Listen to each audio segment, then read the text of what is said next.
Bugün size İstanbul'un en özellikli sokak yemeklerinden bir tanesi bir ıslak hamburger yapacağım. Islak hamburgerin birbirinden farklı reçeteleri var. Ama ben elimden geldiği kadar Taksim'de yapılana yakın ama içine kendi yorumlarım katan bir versiyonunu sizlerle paylaşacağım. Şimdi ıslak hamburgerin ıslak olmasının temel sebeplerinden bir tanesi domates sostur. Bir tanesi dedim, tamamı demedim. Burada yaklaşık 4-5 tane domates var. Çekirdekleriyle beraber fakat kabukları ayıklanmış vaziyette. Birazcık zeytinyağıyla beraber koydum. Pelte kıvamına gelene kadar kendi halinde karıştırıyorum. Üstüne 1 yemek kaşığı kadar salça, aşağı yukarı 3 yemek kaşığı kadar ketçap ekliyorum. Ketçapın çok güzel bir lezzet verdiğini düşünüyorum buna. Şöyle dolu bir tutam tuz, 1 tutam karabiber ve ıslak hamburgerin olmazsa olmazı sarımsak. 3 diş kadar sarımsak sosun içerisine ilave ettim.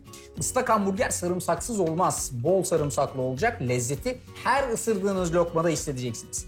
Hafiften kalın bir sos kıvamına doğru gittiğini siz de görüyorsunuz. Gelelim köftesine. Şimdi bu köfte yaklaşık 400-500 gram kadar kıyma var burada. Üstüne bir tane rendelenmiş soğan ilave ediyorum.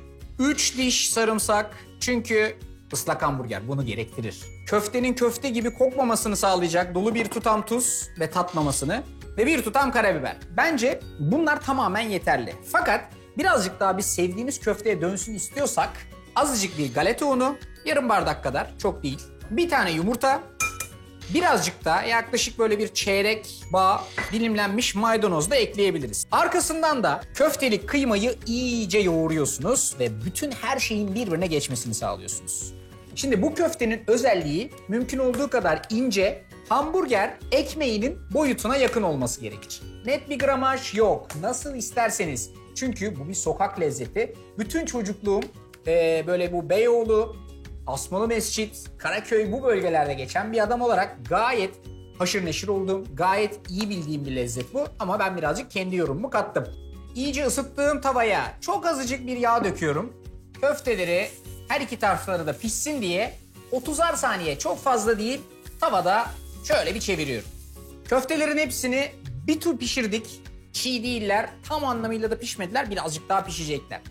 Islak hamburgerin olayı nedir derseniz bir kere ekmeğinin güzel ve doğru hazırlanmasıdır diyebilirim. Bunu birazcık neme maruz bırakmamız lazım. O zaman bu yumuşayacak ve istediğimiz kıvama gelecek. Onu yapmanın en kolay formülü bir fırın kağıdı. Islattık fırın kağıdını ve altı hala yanan tavanın içerisine bu fırın kağıdını yerleştiriyorum. Gördüğünüz gibi acayip bir derecede buhar çıkıyor. Ondan sonra da hamburger ekmeklerini sosla beraber ıslatıyorum. İçerisine köftesini koyuyorum. Üstüne ekmeğini kapatıyorum. Ve bir parçacık daha sosundan ekmeğinin üstüne gezdirdikten sonra buraya bırakıyorum. Üstüne bir kapak kapatacağım ve ocağın altını kapatıp içeride kendi buharıyla beraber iyice pişmesini sağlayacağım bu arkadaşın. O zaman ıslak hamburgerler ortaya çıkmış olacak. Bütün bu hazırlığı yaptıktan sonra kapatın kapağı. 5 dakika sonra ıslak hamburgerler aynen Taksim'deki gibi sofraya gelecek. Şehirle özdeşleşen bazı tarifler vardır. Evde yapmak çok uğraştırır. Dışarı çıkıp yemek daha pratiktir. Evde böyle bir ıslak hamburgeri siz de bu kolaylıkta yapabilirsiniz. Önemli olan ekmeğini böyle salçalı sosla ıslatmak değil, o ekmeği buharda böyle yumuşacık bir hale getirmektir. Şuna bakar mısınız? Aynen Taksim Meydanı'ndaki gibi. Sanki gece 12 bir konserden dönüyorsunuz ve karnınız çok acıkmış. Şöyle bir ıslak hamburger olsa da yesem diyorsunuz ve ağzınız sulana sulana İlk lokmayı ısırıyorsunuz. Gerçekten bir başyapıt. Böyle şahane bir ıslak hamburgeri siz de Arda'nın mutfağıyla evde yapabilirsiniz. Hepinize afiyet olsun.